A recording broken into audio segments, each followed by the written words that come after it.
Hey everybody, welcome back to Coffee Chat. Chris Burns, and joining me today, actually in office for the first time, Alex. Welcome. Happy to be here. I think it's our first one we've done actually in the same room. It is. Usually it's a Zoom, but now we're going to meet in person here. That sounds good. Hey, we've got a big topic that we want to talk about because a lot of people have sent in some questions about it and they're kind of concerned about it. Mm-hmm. Do we need to do anything differently with my retirement plans now that there is a war going on? And if so, what are some things that we should look at and potentially be concerned about? So what are some things that you are telling clients currently about what's the conflict that's going on between Russia and Ukraine? Yeah, well, first off, you need to look and see what kind of exposure you have over to that part of Europe and Russia to make sure that you're not overly exposed, because you're going to obviously take on a lot more risk than you currently are with that war going on. The way we invest, we don't try to expose ourselves too much to international funds. We're looking for more U.S. based. But you also need to look at commodities. Commodities, the whole supply chain, right? Supply chains, commodities. War can absolutely cause that to be disrupted. Mm-hmm. And we're already having a disrupted supply chain issue, so it's just adding on to that. So you look at inflation. The Fed's trying to control inflation. A lot are calling peak inflation, but it's hard to say because we've never had to deal with all these certain supply chain issues with Russia, Ukraine. So that's certainly going to add to that. You might see prices in the grocery store continue to rise. But obviously the Fed is on top of that, trying to get that to normal price stabilization. So talking about the war in Ukraine, from what I'm seeing and what I'm kind of looking at clients, it is a huge humanitarian issue. Absolutely. It is terrible. But when we take a look at just total global GDP, it's pretty small. And that was one of the surprising things that when we explain it to clients, they're like, well, Russia's so big. But there's multiple states that have a larger GDP than Russia. Right. I'm pretty sure of that. And so, but the one big thing that Russia does produce and send out does have global effects, which is their oil and gas, especially the pipelines and everything that's currently going into Europe themselves. So like you said, maybe starting to look to avoid some of that international exposure, take a look and see what things,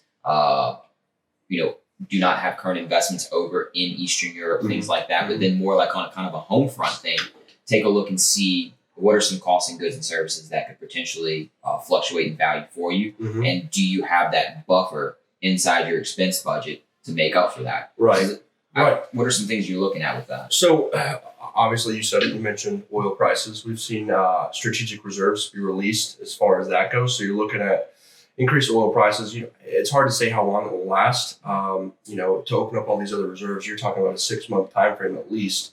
So you're certainly going to see gas go up. You're seeing your groceries go up, right? We talk about wheat, corn, things of that nature, those types of commodities.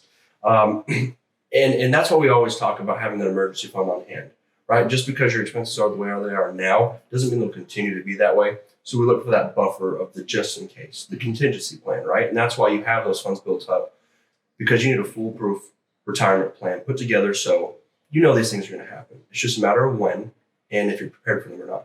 Right. And then also with this, one of the things that we've seen is post-war, we normally see a pretty good market from a recovery standpoint.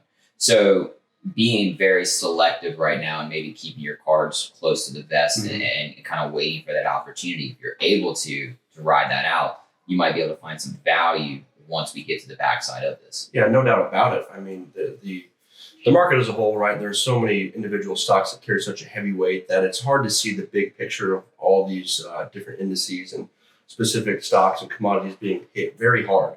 And the prices have gone up. We've seen that. And so it's really hard to get the full scope until you actually are in that grocery store, until you're actually pumping the gas. And, of course, we say, look, it is a horrible humanitarian crisis going on over there. But our job as advisors is to see what opportunities there are for us to see what's going to be the long haul, the long term. So in times of large market volatility, like what we're seeing now is a pretty good time to sit down and kind of review and make sure the plan that you put together maybe a year or two ago is still the same plan that you need to use today. Yeah, even also mention inflation, but you also have rising rates. So you look at the fixed income portion of your portfolio. Rates are going up. How's that going to affect your fixed income? Is there any adjustments that need to be made? These all fall into place with what's going on with Russia. And, it's a long haul, right? Your retirement's a marathon, not a sprint. And so having those reviews with your advisor every so often, it's so important because you need to make sure that when there's an opportunity there, you can take advantage of it. Alex, as always, I think these coffee chats are even better now that we're sitting down in front of each other. So maybe next time we'll try to plan for this again, right? Next time, absolutely. Thank you for joining me for another coffee chat. This is Chris Burns with Burns State Planning Wealth Advisors. Guys, have a great day. Thank you.